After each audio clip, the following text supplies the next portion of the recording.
Singapore আসার পর অনেকেই অনেক বিষয়ে জানেন না, যেমন এই যে পোস্ট বিজ সেভিংস যে অ্যাকাউন্টটি রয়েছে ডিবিএস ব্যাংক, এই ব্যাংক থেকে কীভাবে টাকা উত্তোলন করতে হয় এবং বিকাশে কীভাবে টাকা ট্রান্সফার করতে হয় দেশে, এবং আপনি চাইলে কিন্তু ব্যাংকেও টাকা পাঠাতে পারবেন বাংলাদেশের যে কোনো ব্যাংকে, যেমন জনতা ব্যাংক, ইসলামী ব্যাংক, যে কোনো ব্যাংকে আপনারা আপনাদের এই পোস্ট বি যেই অ্যাকাউন্ট আছে, সিঙ্গাপুরিয়ান যেই ব্যাঙ্ক অ্যাকাউন্ট আছে, এই ব্যাঙ্ক অ্যাকাউন্ট থেকে টাকা বাংলাদেশে পাঠাতে পারবেন। ঠিক আছে, তো ব্যাংকে যে লাইন ধরার কোনো মানি হয় না, আপনারা চাইলে কিন্তু হাতে থাকা ফোনটি দিয়ে কিন্তু আপনার অ্যাপস থেকে টাকা ট্রান্সফার করতে পারেন। ওকে, এবং আজকে দেখাবো কিভাবে আপনারা এই অ্যাকাউন্ট থেকে কিভাবে টাকা উত্তোলন করবেন।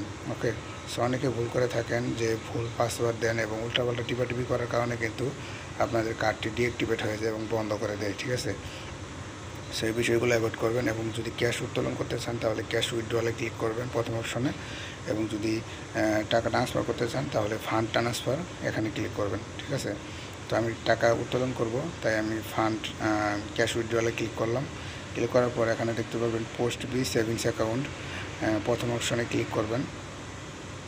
ক্লিক করার পর এখানে টাকার অ্যামাউন্ট দেখাবে $50, $100, ঠিক আছে, $80।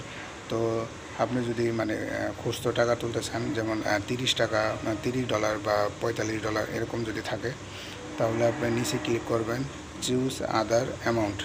ঠিক আছে, তাহলে আপনার ইচ্ছা মতো টাকা এখানে অ্যামাউন্ট বসিয়ে উঠাতে পারবেন। ঠিক আছে, তো এখানে আরেকটি বিষয় বলি, সর্বনিম্ন $20 উত্তোলন করতে পারবেন, এবং সর্বোচ্চ হচ্ছে গিয়ে $5000 উপরে আপনি উইথড্র করতে পারবেন।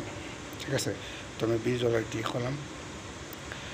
ক্লিক করার পর এখানে যদি টাকা উত্তোলন করতে চান, আপনাকে ইয়েসে ক্লিক করতে হবে। ঠিক আছে, তো এখানে জাস্ট কয়েকটা সেকেন্ড ওয়েট করবেন। ওয়েট করার পর জাস্ট আপনাকে প্রথম কার্ডটি দিয়ে দিবে, তো সাথে সাথে আপনার কার্ডটি রিসিভ করবেন।